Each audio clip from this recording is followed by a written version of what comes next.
자, 이번에는 계약 총론의 마지막 주제인 계약 해제 부분을 살펴보도록 하겠습니다. 자, 지금 우리가 계약법을 보시고 계시고요. 그 총론 주제가 4개로 구성이 되어 있는데 첫 번째가 계약 종류에 관한 논의였어요. 쌍무계약, 유상계약 이런 논의를 보셨고요. 두 번째가 계약 성립 부분. 청약과 승낙이 합의가 되면 계약이 맺어지고 그러면 어떤 효력이 생기느냐. 그 효력에서 동시행항변권에 관한 문제, 위험 부담에 관한 문제, 그리고 제3자를 위한 계약 문제 3가지 주제를 각각 보셨어요. 이렇게 계약의 효력이 생기다가 마지막이 바로 계약 소멸이에요. 계약이 언제 끝나느냐? 바로 해제가 되면, 계약이 해지가 되면 계약은 끝나버리고 소멸돼 버립니다. 자, 이 계약 해제요. 해제의 체계를 보면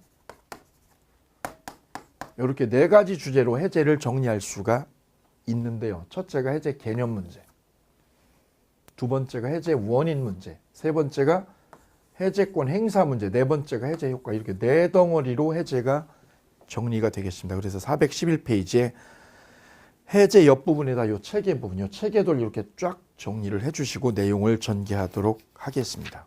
자, 먼저 해제 개념. 해제라는 건 뭐냐면 계약이 유효하다 이거죠. 유효하게 체결된 이 계약을 엎어버리는 겁니다. 파기해버리는 거죠. 파기해서 엎어버리는 거예요. 유효한 계약을 소멸시켜서 꽝으로 만드는 거예요. 꽝으로. 없는 걸로, 계약이 없는 걸로 되돌리는 걸 해제라고 그래요. 따라서 유효인 계약을 꽝으로 되돌려놓는 걸 해제라고 그러는데 이 중요한 특징 중에 하나는 뭐냐면 해제하고 해지가 다른 점이 뭐냐면 계약을 맺은 게 1년 전이었다. 1년 전에 계약을 했고 해제 통보는 오늘 했다. 오늘. 그럼 계약은 언제부터 꽝이 되느냐? 꽝이 되는 거는 오늘, 해지한 오늘부터가 아니라 언제부터? 처음부터요. 처음부터 꽝이 돼요. 처음부터. 그럼 소급이요, 비소급이요? 소급에서. 처음부터 소급에서 꽝이 되면 이거를 해제라고 하고요. 장래를 향해서 꽝이 되면 해지라고 해서 양자를 구별합니다. 해제와 해지의 차이는 해제는 소급한다. 오늘 깨지면 오늘부터가 아니라 맨 처음으로 과거로 되돌아가서 계약이 꽝이 되고 해지는 장래를 향해서 계약이 꽝이 된다는 점. 요 점에서 양자는 차이점을 보여주고 있어요. 어쨌거나 둘 다 공통점은 유효인 계약을요 꽝으로 만드는 거예요. 꽝으로. 원인은 뭐냐? 둘 다 해제나 해지의 원인은 뭐냐? 공통점이에요. 채무불이행일 때.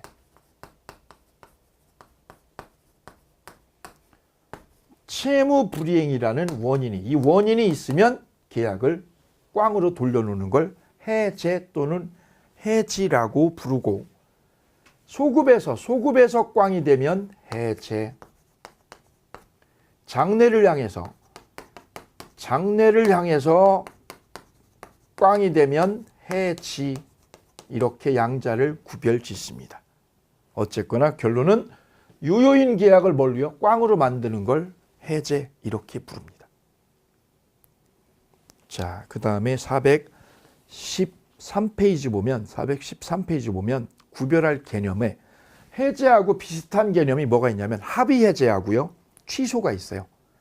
412페이지는 합의 해제가 있어요. 합의 해제, 거기에 별 하나요. 해제하고 합의 해제가 다른 점은 어떤 점에서 구별이 되냐면 이렇게 달라요. 거기 하나 이거 넣어줘 볼까요? 합의 해제 구별할 개념 맨 위에 412쪽 맨 위에다가 이걸 구별을 해보면 이렇게 나눠볼 수 있어요. 해제와 합의 해제가 어떻게 다르냐 하면 해제는 한쪽에서 어느 한쪽에서 일방적으로 끝내는 거예요. 일방적으로.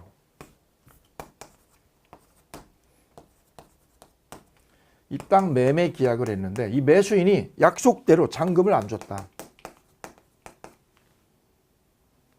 땅값하고 여기 건물이요. 건물값을 이걸 제때 안 줬다 이거죠. 그러면 얘가 채무불이행한 거죠.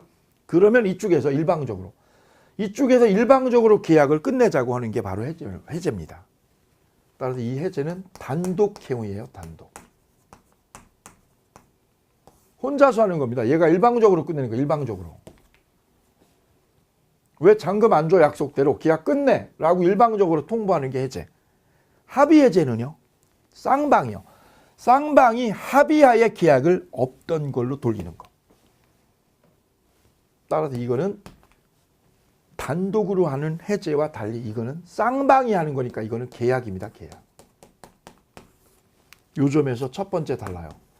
단독으로 하는 거냐 쌍방이 하는 계약이냐 이거죠. 합의 해제는 둘이 하니까 계약이에요. 없는 걸로. 이 계약 우리 없는 걸로 해. 없는 걸로. 이걸 합의 해제. 두 번째 원인이 뭐냐면 원인이요.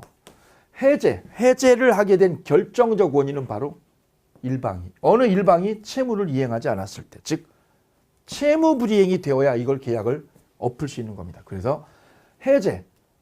이 해제를 보통 법정해제라고 불러요. 법정해제.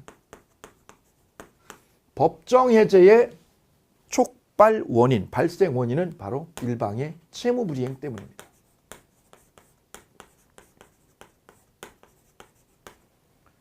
잔금을 안 줬다든지 얘가 건물을 멸실해가지고 건물을 못 준다든지 이런 채무 불이행이 되어야만 법정해제권이 발생됩니다. 반대로 합의해제는요.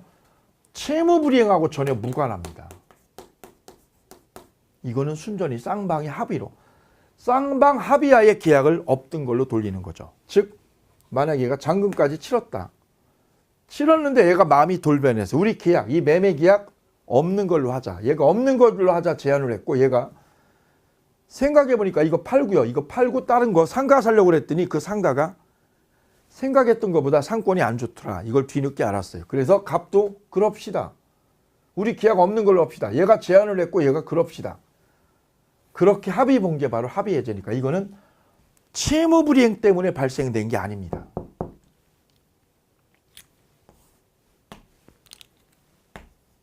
세 번째, 그래서 효과에 있어서도요. 효과에 있어서도 이 법정해제와 합의해제는 달리 처리가 되는데 이 법정해제는 채무 불이행 때문에 계약이 결렬된 거거든요. 그래서 채무를 불이행한 이 사람한테 얘가 채무 불이행했다. 잔금 안 줬다. 그래서 이 매매 계약이 깨진 거죠. 이 계약이 깨졌죠. 그러면 얘는 채무 불이행을 한 을한테 너 때문에 네가 채무를 이행 안 해서 계약이 깨진 거니까 네가 손해를 변상해라. 즉 손해배상을 요구하게 돼요.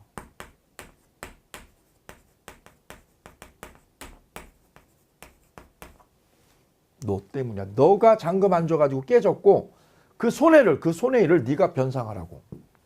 그런데 합의해제는 채무불이행 때문에 결렬된 게 아니라 합의로 합의하에 계약을 없는 걸로 돌렸기 때문에 이때는 손해배상 요구를 못합니다. 이 점에서 차이를 보이고 있어요. 그 다음 합의해제로 계약을 없는 걸로 이 계약을 없는 걸로 돌릴 때 가령 얘가 잔금을 얘한테 땅값하고 건물값으로 10억을 줬다. 10억을 줬는데 쌍방이 우리 서로 마음이 돌변해서 우리 계약 없는 걸로 하자. 합의하에 해제를 했어요. 우리 없는 걸로 하자. 그럴 때 얘가 받았던 돈 10억 받았던 돈을 물려줘야죠. 물려줄 때 이 10억만 주는 거냐 아니면 이자를 물어주느냐. 그냥 10억만 돌려주고요. 합의한 대로 돌려주는 거예요. 별도로 이자를 물거나 하질 않는 거예요. 그런데 이 법정해제에서는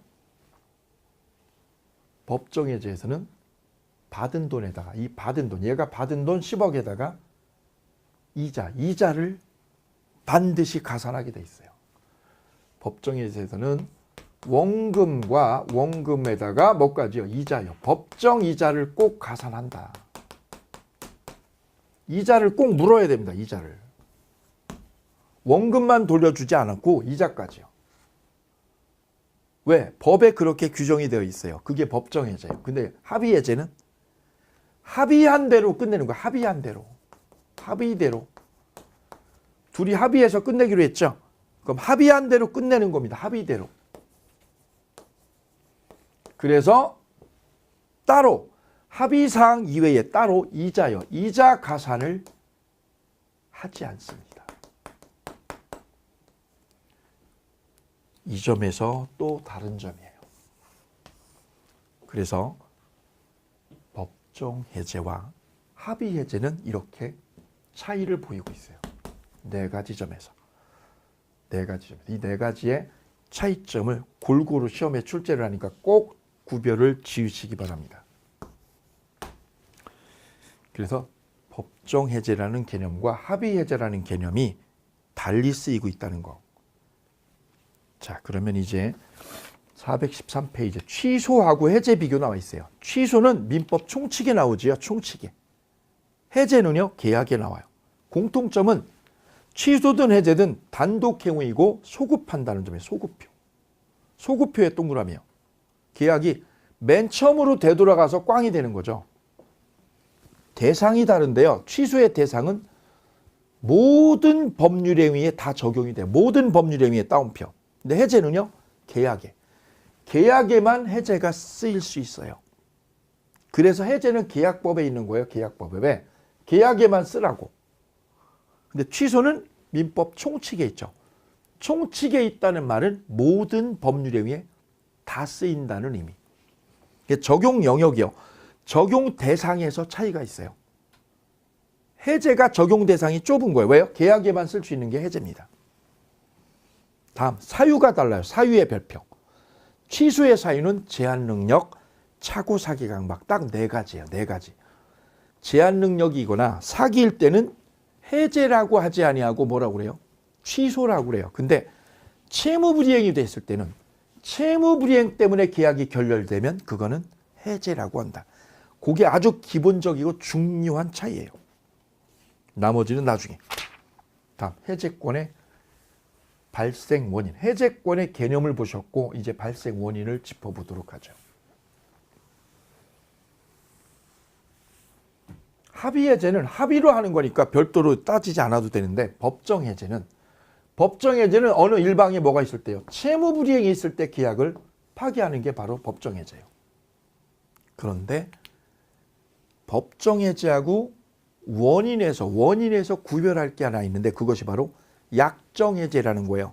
해제권의 발생 보면 해제권의 발생 옆에다가 원인이요. 원인이라고 써주세요. 원인. 원인이 뭐냐면 두 가지가 있는데요. 해제권의 발생 원인은 두 가지가 있어요. 하나는 약정 해제. 두 번째는 법정 해제. 두 가지의 원인에서 차이가 있어요. 원인에서.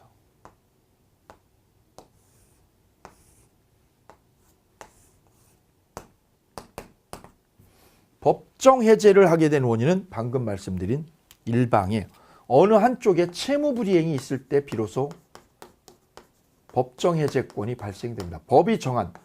법률이 정한 해제권은 이거예요. 채무불이행이 있을 때 어느 한쪽이.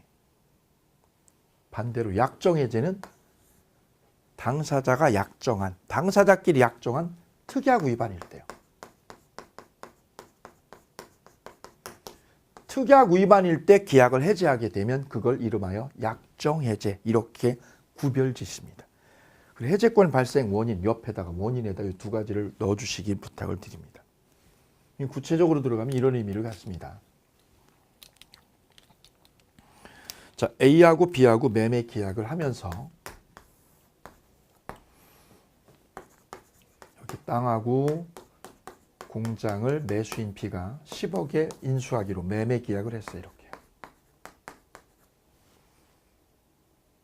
그리고 이 계약서에 특약을 넣는데요. 특약을. 이 공장에 있는 창고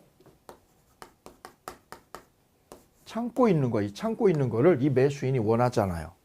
공장하고 땅만 원하고 그래 그 창고를 다 못 쓰는 창고, 그 무허가 창고를 다 철거시키기로 철거해달라고 매수인이 제안을 했어요. 그래서 이거를 특약으로 넣습니다.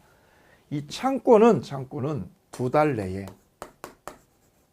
내에 뭐 하기로요? 철거시키기로 한다. 만약 두 달 내에 철거를 못하면 철거시키지 못하면 계약은 없던 걸로 하자라고 특약을 넣었어요. 특약을. 이게 바로 약정해제하게 된 원인입니다. 약정해제를 하게 된 원인.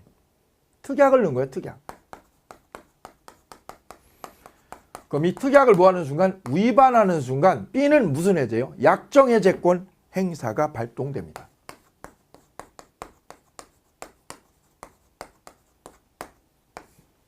바로 약정해제의 가장 근본적인 원인은 채무불이행이 아니에요. 즉 A가 땅주인 A가 땅을 주고 공장을 넘겨줬어요. 땅과 공장을 다 넘겨줬단 말이죠. 그럼 채무는 이행된 겁니까? 안 된 겁니까? 채무 이행은 된 겁니다.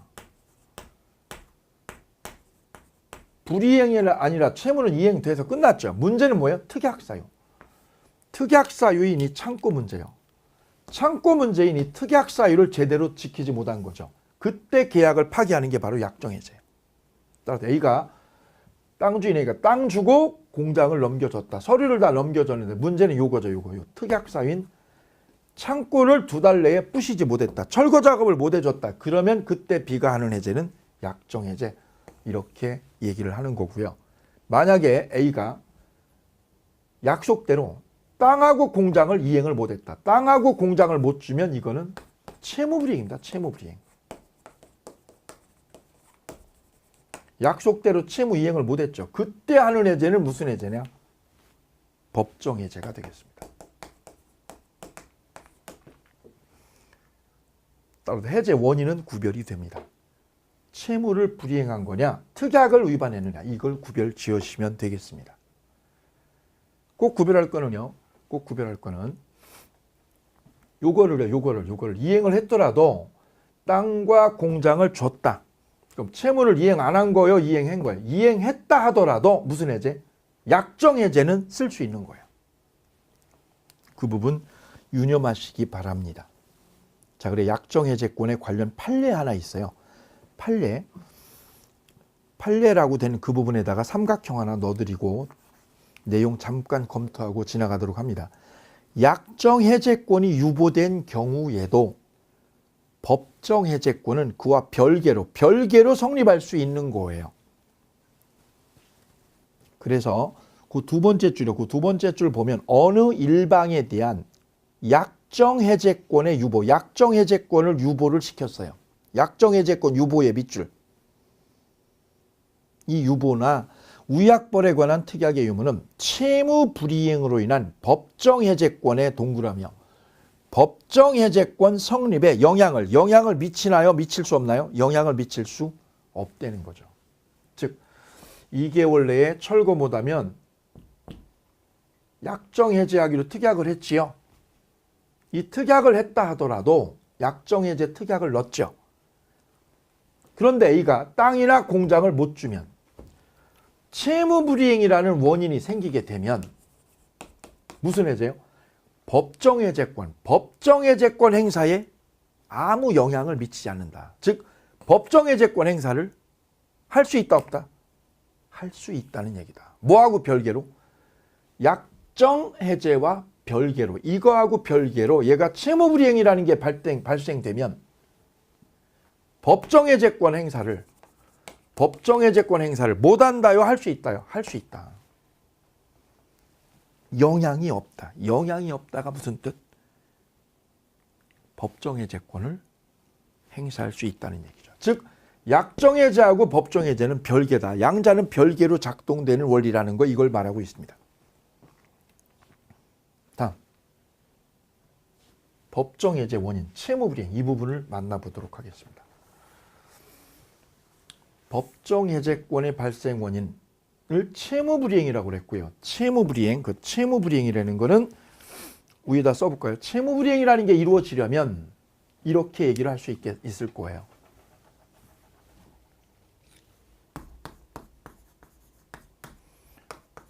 이 땅하고 공장을 B가 10억에 매매해서 인수하기로 했습니다. 그럼 채무불이행이라는 게 되려면 어떤 상태냐? 얘는 줬는데 얘가 돈을 줬는데 매도인 쪽에서 땅이나 공장을 못 줬을 때 이거를 의미합니다.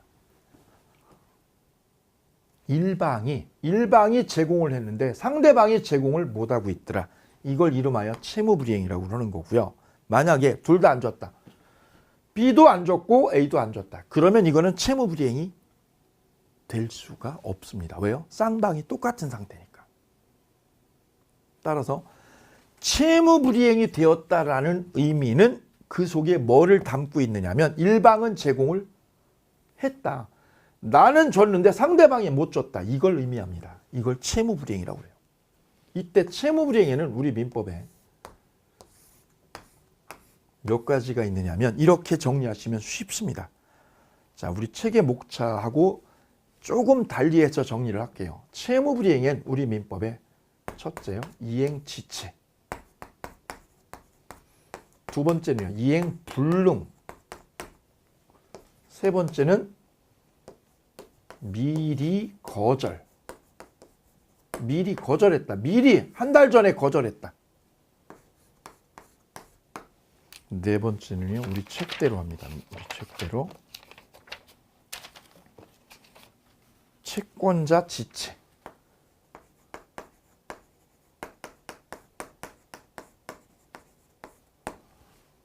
기타 등등 있어요. 기타 등등. 이렇게 기타 등등. 이렇게 기타로 나누는데 여기서 시험에 잘 나오는 거는 1, 2, 3 딱 세 가지예요. 이걸 지워버리고 그냥 기타로 정리할게요. 기타로. 나머지는 다 기타입니다. 시험에 출제하기 어렵습니다. 아주 어려워요. 왜요? 그 논란이 되는 부분들이 많기 때문에 그렇습니다. 그 부분은 차후 설명드리도록 하고, 일단 채무불이행이 되어야 법정해제권이 발동되죠. 그 채무불이행은 민법에 세 가지로 압축을 할 수 있습니다. 첫째가 이행지체 부분. 두 번째가요, 이행불능. 세 번째가요, 미리 거절. 그 다음에 기타요, 기타. 네 가지로 나눌 수 있는데 기타를 빼버리면 세 가지가 되는 거죠. 지체, 불능, 미리 거절. 세 가지로 채무불이행을 축약해서 이해하시면 됩니다. 그래서 법정해제권의 발생 원인은 채무불이행이다. 채무불이행에는 몇 가지가 있다. 지체, 불능, 미리 거절. 불완전이행이라는 게 있는데 불완전이행은 시험에 출제하지 않아요. 내기가 너무 애매해서. 세 가지로 압축을 하시면 되겠습니다. 지체라는 거는 약속한 날짜에 주기로 한 걸, 이 주기로 한 거를 이행을 안 하고 있다. 이게 지체죠.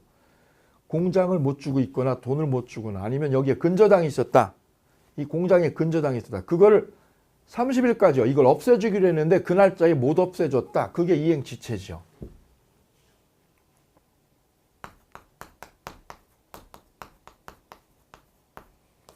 잔금을 지체하고 있는 거. 두 번째 이행불능은요. 불능은 이행을 할 수조차 없는 게 불능이죠. 불능. 가령 저 공장이 멸실되어 버렸다. 공장이 멸실되면 줄 수가 없죠. 이걸 이행불능이라고 그래요. 불능. 미리 거절은 뭐냐면 30날 얘가 땅하고 공장을 주기로 한 날짜가 30일이거든요. 그럼 이 날짜에 줘야 되는데 이쪽에서 연락이 왔어요. 뭐라고요? 한 달 전에 미리 연락 온 거죠. 뭐라고요? 나 30날 주기로 한 이 땅하고 공장 못 주니까 당신 하고 싶은 대로 하셔. 라고 미리 연락 온 거죠. 미리 한 달 전에 미리 이행을 못한다고 거절하는 뜻을, 거절한다는 통지를 미리 한 거예요. 한 달 전에. 이걸 미리 거절했다라고 그래요. 미리. 1개월 전에 거절한다는 표시요. 거절한다는 통지를 미리 한 거를 미리 거절이다라고 그래요. 학계에서는 이 부분을 논의를 많이 하고 있어요. 그래 따로 뽑았어요. 왜? 시험에 아주 잘 나와요. 그 다음 기타가 있어요. 기타. 그 기타는 나중에 보고, 자, 그 기타 중에 하나만 보면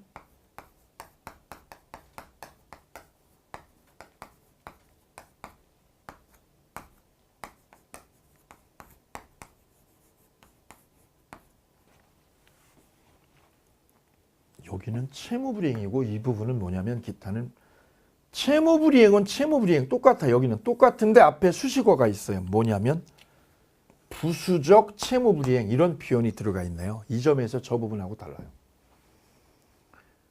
채무불이행은 똑같은 거 아니에요? 똑같은 것 같지만 똑같지 않아요. 여기서 말하는 채무불이행과 여기서 말하는 채무불이행은 어떤 점이 다르냐면 여기서 말하는 채무불이행은 부차적인 거.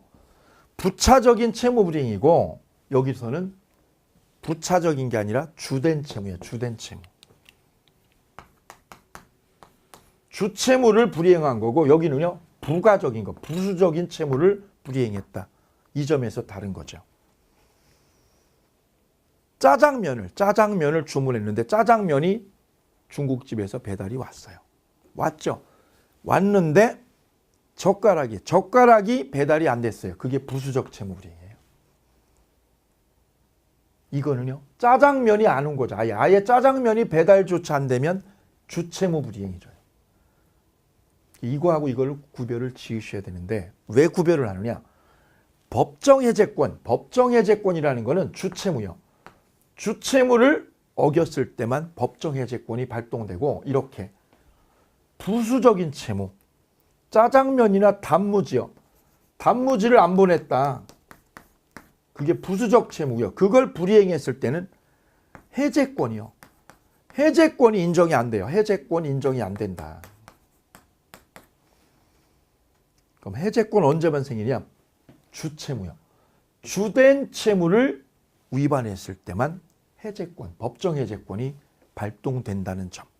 이 점을 유념하시면 되겠습니다. 자, 그럼 여기서 지체와 불능과 미리 거절은 그 뒷부분에서 약간의 차이가 있는데 어떤 차이가 있냐면 지체일 때는요. 가령 잔금을 지금 미루고 있다. 날짜가 지났는데 지금 못 주고 있다면 이때는 지체만으로 얘가 지체했다고 그래서 얘가 잔금을 못 주고 있다고 그래서 얘가 바로 해제를 할 수 없고요. 상대방한테 유예기간을 줘서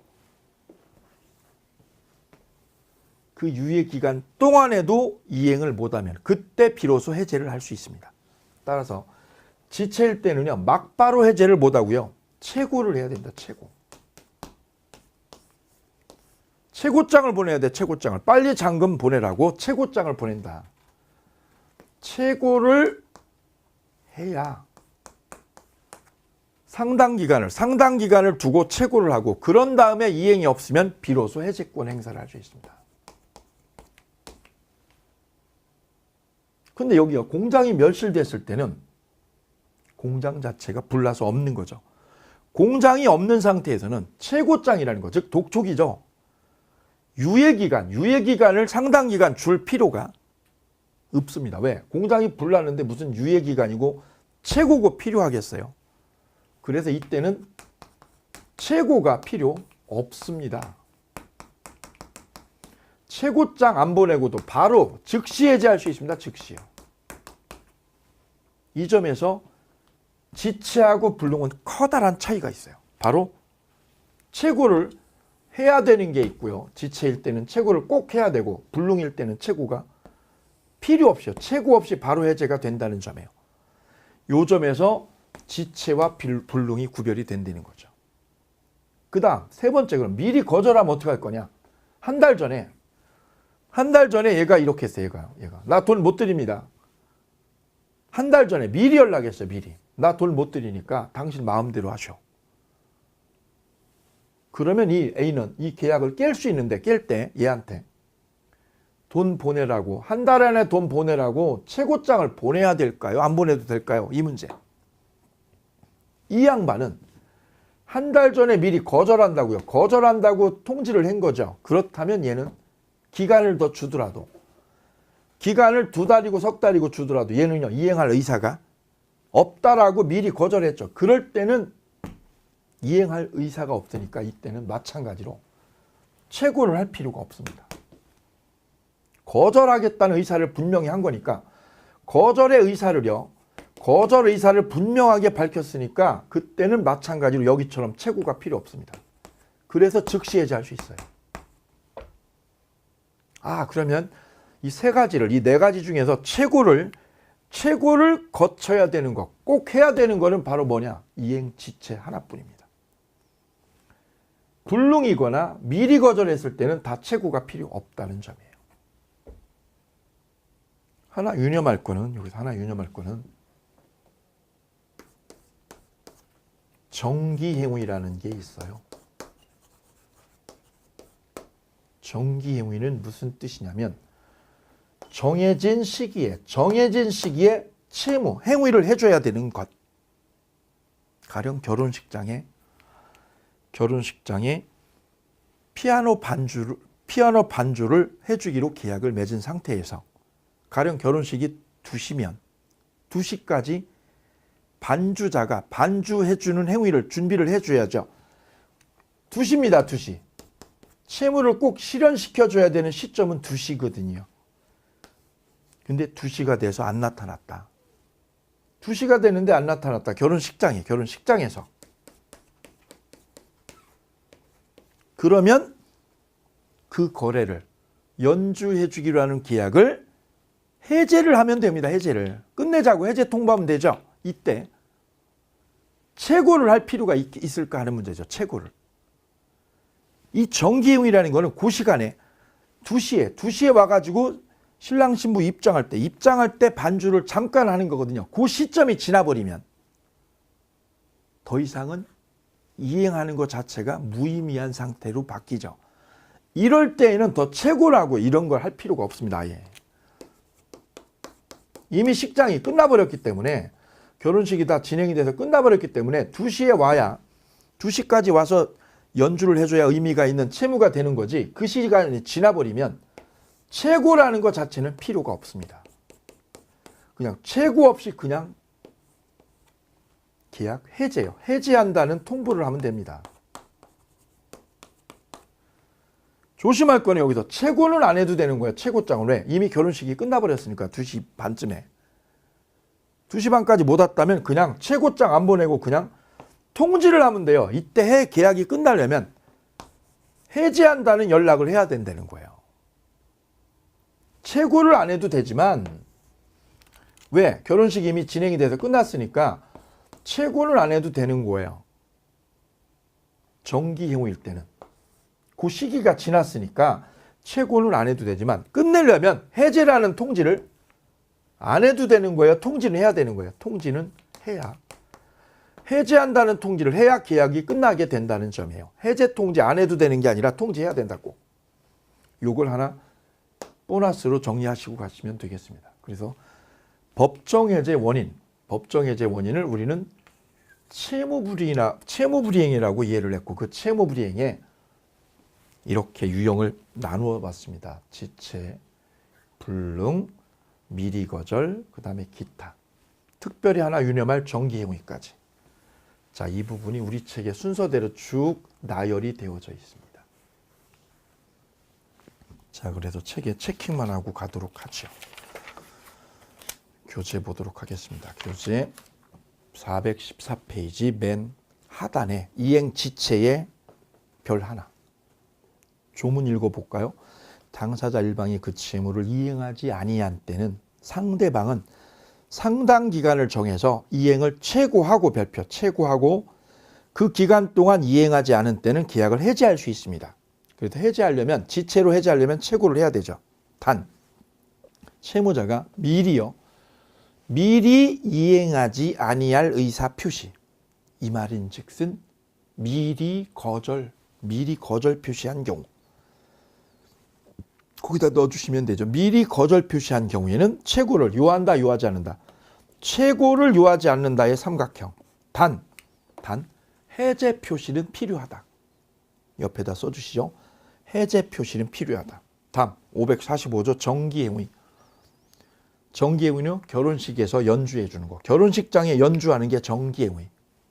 2시까지 연주해 주기로 하는 거. 계약의 성질 또는 당사자 의사 표시에 의해서 일정한 시일 또는 기간 내에 이행하지 않으면 목적 달성할 수 없는 경우 이걸 정기행위라고 해요. 일방이 그 시기에 이행을 하지 않았다. 2시에 연주를 안 해줬다. 그럼 상대방은 전주에 최고를 하고요 하지 않고 최고를 하지 아니하고 별표 계약을 해지할 수 있다. 다음 뒤로 넘기시죠. 뒤로 넘기면 박스 판례 밑에 A가 나와 있어요. A가 바로 뭐냐면 미리 거절입니다. A 위에다가 미리 거절이라는 거 거기 별표하시면 되겠습니다. 별 2개 할까요? 별 2개. 다음 우측에 이행불능 나와 있습니다. 이행불능에 546조 조문이 있어요. 조문 검토하죠. 채무자의 책임 있는 사이로 이행이 불능인 때, 불능의 동그라미. 이때는 채권자는 계약을 해지하는데요. 이때 중요한 게 생략돼 있죠. 뭐냐요? 채구 없이. 채구 없이 해지할 수 있다. 거기다 넣어주시면 돼요. 채권자는 바로 뒷부분에 채구 없이 계약을 해지할 수 있다.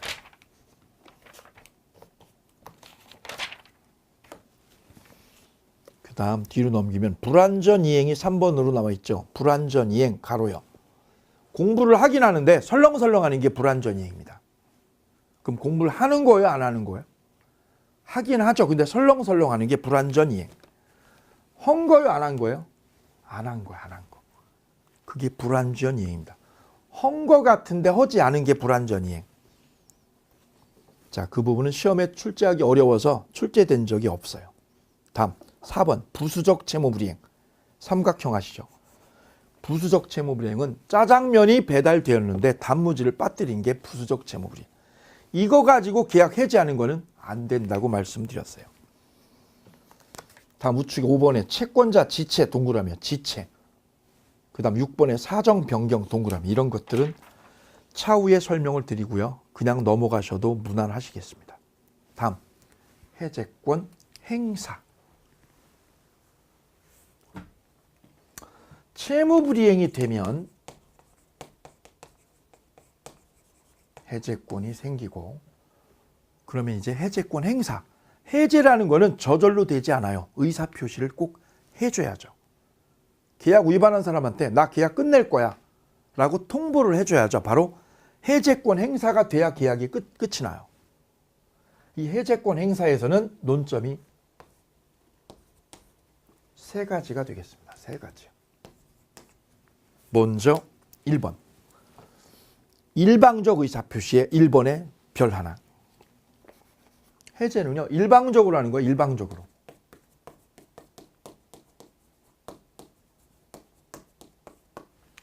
가령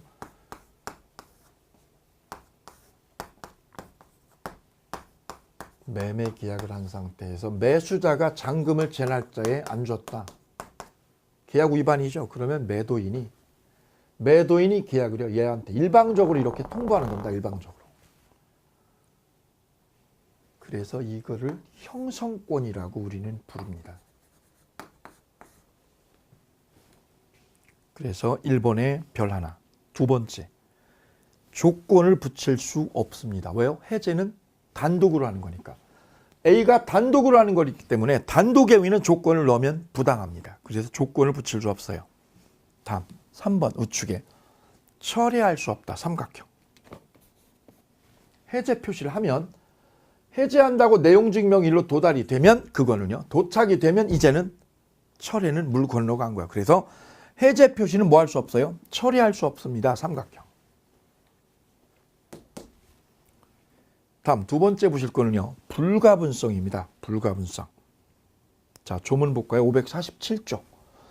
당사자 일방 또는 쌍방이요. 수인 위에다 쓰세요. 수인 위에다가 여러 명이면. 이 계약자가 A, C, D 세 사람이다.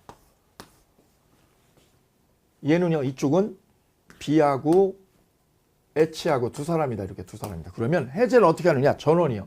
A, C, D 세 사람이 두 사람한테 다 연락이 돼. 다. 여러 명이면 당사자가 여러 명이면 A 혼자만 하는 게 아니라 C도 D도 다 해제한다고 연락을 해야 되는 거예요. 이걸 불가분이라고 그래요. 불가분성. 이걸 인정한 이유는 왜냐면 A는 해제하겠다. 난 해제할 거야. 그랬더니 C하고 D는 반대를 해서 나 해제 못해. 난 해제 안 할 거야. 그러면 이 매매 계약 건은 해제한 걸로 보는 거예요? 안 한 걸로 보는 거예요? 애매해지죠? 이래서 이거를 간결하고 일관성 있게 풀어내기 위해서 법의 규정을 넣은 거예요. 이 당사자가 여러 명이면 해제하려면 전원이 다 하라고 다. 이걸 불가분성의 원리라고 합니다. 자, 그래서 당사 일방 또는 쌍방이 수인했던 계약의 해지나 해제는 누가요? 전원으로부터 전원의 별표. 전원한테. 세 사람이 다 두 사람한테 연락을 해야 됩니다. 전원이어야 돼, 전원이. 이 원리를 불가분성의 원리라고 하고요. 또 만약에 A가 해제권을, 이 해제 권한을 상실했다. 한 사람의 해제권을 상실했죠. 그럼 어떤 결과가 생기냐면 이상한 일이 생겨요. A가 해제권을 상실하는 순간 C하고 D도요. 같이 해제권을 상실하게 됩니다. 그게 이항이에요. 전항의 경우에 해지나 해제의 권리가 당사자 1인에 대하여 소멸한 때의 삼각형. A가 해제권을 상실하면, A가 해제 권한을 상실하게 되면 A만 상실하는 게 아니라 누구까지요? C하고 D도 해제권을 다 상실한다는 점. 기출문제. 자, 그래서 해제권 행사에서는 기억할 단어가 이거야. 해제권을 일방적으로 합니다. 두 번째는요. 여러 명이면 어떻게 하는 거예요? 전원이 합니다. 그리고 세 번째는 해제 표시하면 철회를 못합니다. 이 세 가지 기억하시면 객관식은 쉽게 뚫립니다. 쉽게 뚫어갈 수 있습니다. 다음, 해제 효과.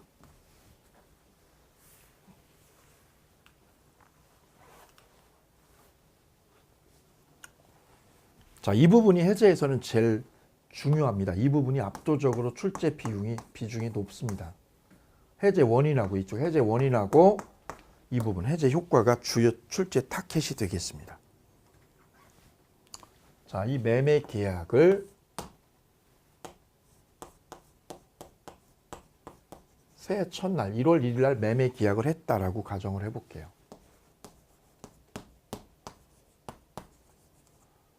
땅하고 건물을 매수자 B가 10억에 매매하기로 계약을 체결했습니다. 그리고 땅하고 건물을 일로 넘겨줬고요. 매수인은 잔금을 일로 치렀습니다. 그런데 문제는 잔금을 다 못 줬다. 이쪽에서 10억을 다 못 줬다. 그럼 B가 계약 위반한 상태지요. 채무불이익입니다. B가. 자, 그러면 이렇게 연결을 할 수가 있어요. 자, 그림을 쉽게 그려드리면 B가 잔금을 못 줬다. 매수인이. 매도인은 땅하고 건물을 넘겨줬습니다. 등기를 이쪽으로 넘겨준 상태예요. 이렇게 넘겨준 상태. 근데 잔금을 이쪽에서 못 줬어요. 잔금을 못 줬고 이쪽에서는 이행이 다 끝난 상태 이렇게요. 그럼 이 그림을 통해서 계약 위반한 사람은 매수자 B죠. 매도인은 채무 이행을 다 완결을 했고 매수인이 채무 이행을 못한 상태. 그러면 A는 이 계약을 해제하기 위해서 약속대로 법이 우리가 공부하신 대로 채고를 하고요. 잔금 빨리 보내라고 얘가 채고장을 보내줘. 채고장을 1차 채고장을. 잔금을 보름 안에 보내주시기 바랍니다. 채고장 넣죠. 안 보내면 계약을 해지할 예정입니다. 라고 채고장을 보내죠. 그래도 안 보내면 한 번 더 채고를 해도 돼요. 2번을 해도 되고 3번을 해도 돼요. 채고는. 그죠? 그랬다가 잔금을 계속 미루고 있으면 해제를 해버리면 됩니다. 해제를. 그래서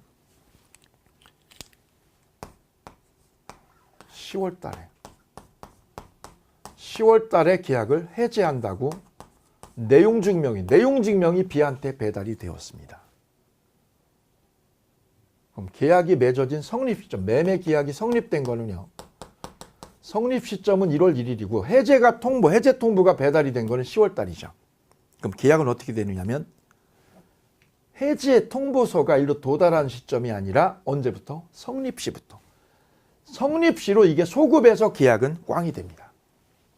이것을 소급표라고 그러죠. 그게 첫 번째 해제 효과는요. 해제 효과의 첫 번째 타켓은 계약은 소급한다는 점이에요.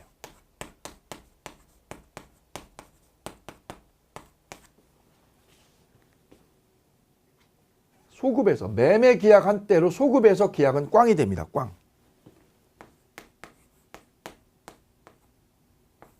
꽝이에요. 꽝.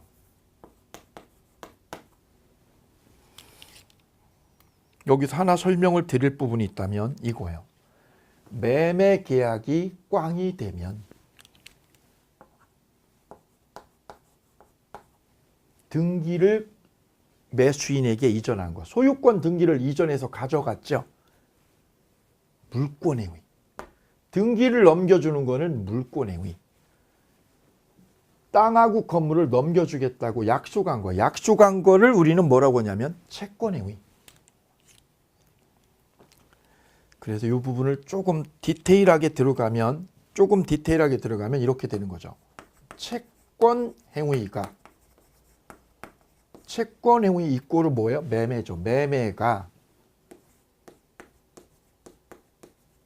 꽝이면 채권행위가 꽝이면 어떤 일이 생길까요? 매매로 인하여 소유권을 매수인에게 등기를 넘겨주었지요. 이걸 이름하여 물권행위죠. 물권행위도 매매가 꽝이 되면 물권행위도 영향을 받아요. 그래서 채권행위가 꽝이 되면 물권행위인 등기 이전도 같이 꽝이 돼요. 처음부터. 따라서 채권행위 꽝이 되면 물권행위도 꽝이다. 물권행위가 뭐예요? 등기 이전이죠. 이것도 꽝이에요. 꽝.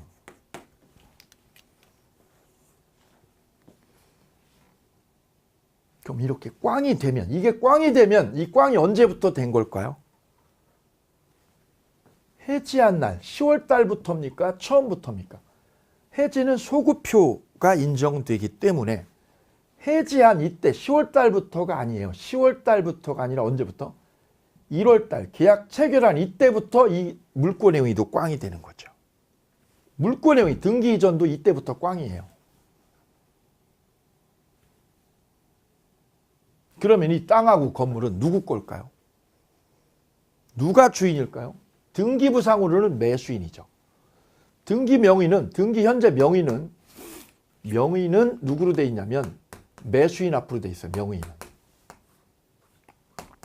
근데 방금 뭐라고 했냐면 매매가 꽝이 되면 등기 이전한 것도 1월 달부터 이게 꽝이라고요. 꽝. 그러면 이 소유권은 매수인이 아니라 누구한테요? 매도인에게 소유권이 자동 복귀한다는 거예요. 매도인에게. 이 소유권 등기가 어떻게 한다? 자동으로 복귀한다. 자동 복귀라고 그래요.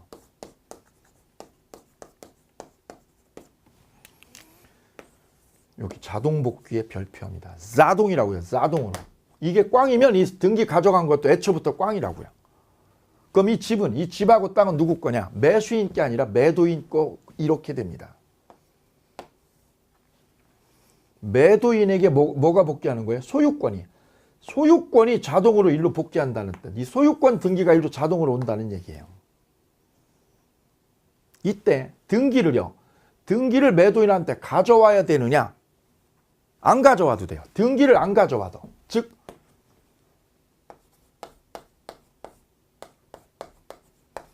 이 소유권 등기를요. 매수인에게 있는 이 소유권 등기 명의를 일로 이전 등기를 가져올 필요 없다는 거예요.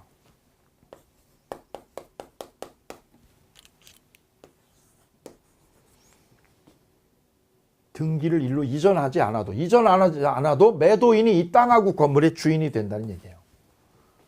왜냐? 이게 꽝이 되면 이 등기 가져간 것도 애초부터 꽝이었기 때문이라는 얘기.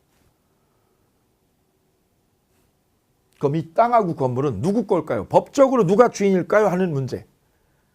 등기부 때면 매수인일 거죠. 등기 명의는 매수인이죠. 근데 우리 판례는 이 등기는 꽝이라는 거예요. 꽝. 왜? 매매가 꽝이니까 등기도 꽝이죠. 그러면 이거는요. 무효라는 겁니다. 원인 무효기 때문에 소유자는 매도인이 소유자가 됩니다. A 소유다. A 소유. 여기서 중요한 쟁점은 등기를 일로 가져와야 돼요? 안 가져와도 돼요? 등기 이전 없이요. 등기 이전 없이 A 소유가 됩니다. 왜냐하면 소유권이요. 자동으로요. 이렇게 자동으로 복귀한다는 것도 자동 복귀. 이게 소급표에서 중요한 쟁점 세 가지가 되겠습니다. 두 번째 쟁점. 그럼 이 매매가 해제돼서 깨지면 두 번째 주제는 뭐냐면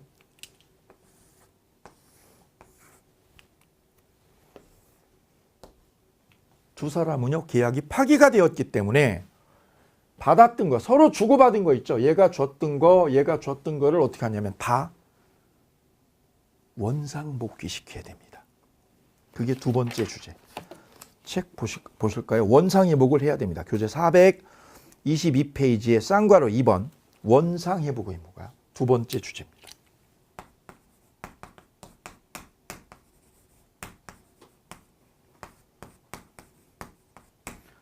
가져온 소유권 등기, 저 땅하고 건물 소유권 등기를 다시 돌려줄 의무. 얘가 받았던 돈 있죠. 얘가 받았던 돈, 그 돈을 뭐 해줄 의무? 다시 돌려줄 의무. 이걸 원상회복 의무라고 그래요. 받은 걸 다 돌려줘라. 왜 돌려줄까요? 꽝이잖아요. 매매가 꽝이니까 다 돌려줘야죠. 토해내야죠. 받았던 거 다 토해내는 거죠. 그럼 얘가 소유권 등기 가져온 거 토해내고 얘는 돈 받은 거 있죠. 돈 받은 걸 토해내는 거죠. 이게 동시에 넘겨주면 됩니다. 공평하게 해결이 되려면 얘도 주고 얘도 동시에 주면 돼요. 돈 주고 동시에. 이때 원상회복 할 때요. 원상회복 할 때 첫 번째는요.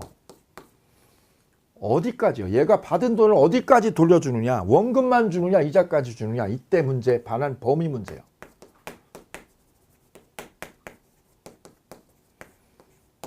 어느 범위까지 얘가 토해내고 돌려주느냐? 이 문제가 첫 번째 중요한 출제 타켓인데요. 책 볼게요. 동그라미 1번. 선의악의 불문하고 받은 이익 전부를 돌려줍니다. 선의여도요. 얘가 선의이든 얘가 악이든 불문합니다. 선의악의 불문하고 받은 거. 이분이 받은 거 전부요. 받은 거 전부 토해냅니다. 전부 반환. 선의여도 똑같고요. 악의여도 똑같습니다. 별표.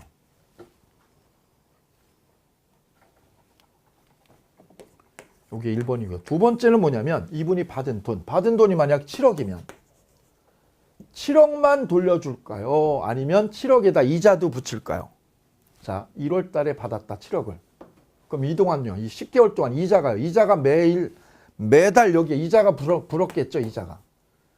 그 이자는 누구 돈에서 붙은 거냐면 남의 돈, 남 돈에서 이자가 붙은 거기 때문에 이거는 다 부당이득입니다. 부당하게 얻은 이득이니까 다 이자까지요. 이자까지 토해내야 됩니다. 그래서 원금에다가 이자까지 무조건 가산하게 되어 있어요. 이자를 반드시 가산한다. 언제부터? 돈 받은 날부터. 돈 받은 날부터 이자를요. 법정 이자를 여기다 꼭 붙여야 된다는 점. 그럼 매수인은요. 건물하고 땅 주면 되죠. 건물하고 땅을 돌려주게 됩니다. 이때 얘가 건물하고 땅 요것만 주는지 아니면 얘가 6개월 동안 만약에 이걸 이용을 했다. 6개월 동안 사용을 했다. 저 땅하고 공장 건물을 사용을 했다. 6개월. 지금 이 사용료 6개월간 사용한 거는 누구 걸 사용한 겁니까? 남의 건물. 남의 땅, 남의 건물을 얘가 사용한 거니까 이 사용료 또한 부당한 이득이죠. 그래서 이 사용료 또한 부당이득으로 물어줘야 됩니다. 그래서 B는 건물 플러스 뭐까지요? 사용료를 우리는 과실이라고 부릅니다. 우리 책 423페이지 동그라미 3번 맨 위에 물건 플러스 뭐까지요? 과실할 때 물건은 뭘까요? 건물. 따라서 매수인은 이 계약이 파기가 해제가 되면 건물만 돌려주는 게 아니라 뭐까지요? 과실까지. 이 과실까지 물어주게 되어 있어요. 따라서 매도인은 원금에다가 이자를 물고요. 매수인은 건물에다가 뭐까지요? 사용료. 6개월 동안 쓰면 쓴 것까지 물어주게 되어 있어요. 이게 해제 범위가 되겠습니다. 그래서 반환 범위에서는 세 가지를 꼭 기억해 주시는 거죠. 이 세 가지가 출제 타켓입니다. 세 가지가.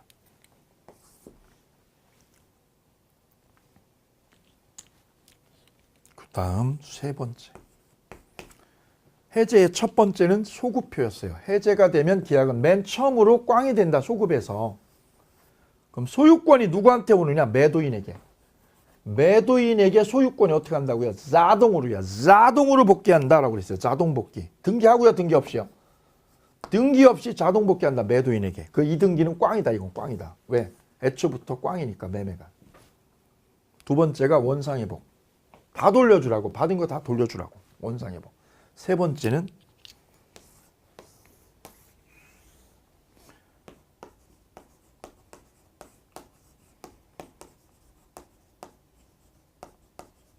해제와 별도로 손해배상 청구하는 겁니다. 손해배상 청구.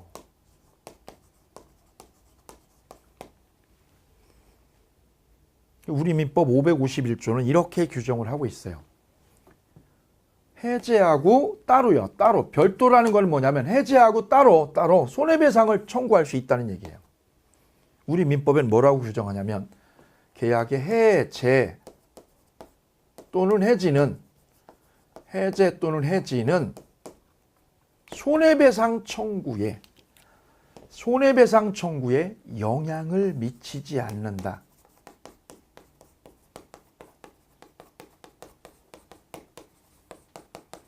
이렇게 규정을 하고 있어요. 이 후단이 뭐냐 이거지. 이 후단 부분이. 해제, 마찬가지 해지. 해제든 똑같아요. 해제가 됐든 해지가 됐든 손해배상 청구에 영향을 미치지 아니한다. 이런 표현을 우리 입법자는 즐겨 쓰거든요. 이게 무슨 뜻이냐면 해제는 별도로 뭐 할 수 있다는 거 따로. 손해배상 청구를 못한다. 할 수 있다. 손해배상 청구를 할 수 있으니까 뭐예요? 손해배상 청구에 영향을 미치지 않는다. 이렇게 다르게 표현해내는 거예요. 자, 이 부분입니다. 그래서 우리 민법은 해제하고 따로 뭐예요? 손해배상 청구합니다.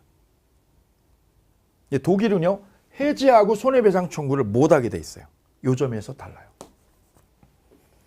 그럼 하나예요? 둘 다 하는 거예요? 둘 다요.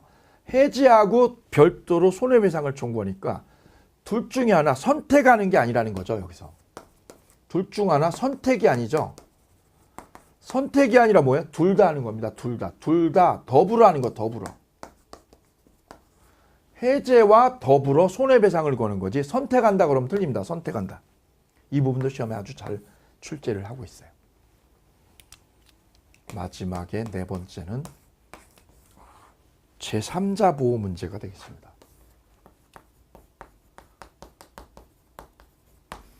자, 이 계약이 해제가 되었어요. 10월 달에. 그런데 문제는 B가요. 이 땅을 C한테 6월 달에 매각을 해버렸다. 매각을. 해제된 건 10월 달인데 그 전에 넉 달 전에 매각했죠. C한테. 그 땅이 지금 C 명의로 돼 있어요. 이 제3자 명의로. 제3자 명의로 땅 등기가 되어 있다면 계약이 해제가 되면 10월 달에 계약이 파기가 되면 계약은 언제부터? 1월 달로 소급하죠. 1월 달부터 계약은 꽝이 되죠. 문제는 그 소급표가. 해제하면 이 소급표가 이때로 소급하잖아요. 이 소급표가 당사자에게만 미치는지 아니면 이 제3자 C에게도 미치는지 이 부분이 중요한 쟁점인데 우리 민법 548조는 이렇게 규정을 합니다. 거기 쌍괄호 4번이요. 4번 423페이지 반괄호 4번. 제3자 보호라고 돼 있죠. 548조 1항 단서는 계약의 해제는 누구를요? 제3자의 권리를 해하지 못한다라고 규정을 하고 있어요. 이 말은 무슨 말이냐면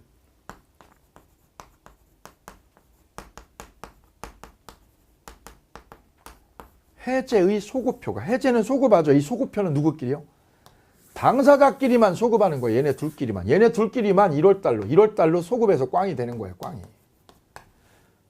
그 꽝이 당사자에게만 소급하는 거고 누구한테요? 이 제3자. 제3자한테는 소급표가 작동하지 않는 거예요. 그래야 얘가 보호되니까. 바로 이 말을 의미하고 있어요. 548조 단서는 여기 548조 단서 규정 있죠. 이건 아주 중요한 부분이고요. 나중에 또 설명을 드릴 텐데 이 548조 단서는 해제의 소급표가 누구한테만 미친다는 거죠? AB에게만. AB에게만 미친다. AB에게만 소급표가 미치고 누구한테요? C가 누구요? 제3자. 제3자에게는 소급표가 미치지 아니한다. 이렇게 해석이 되는 거예요. C는 누구요? 제3자. 제3자에게 안 미친다.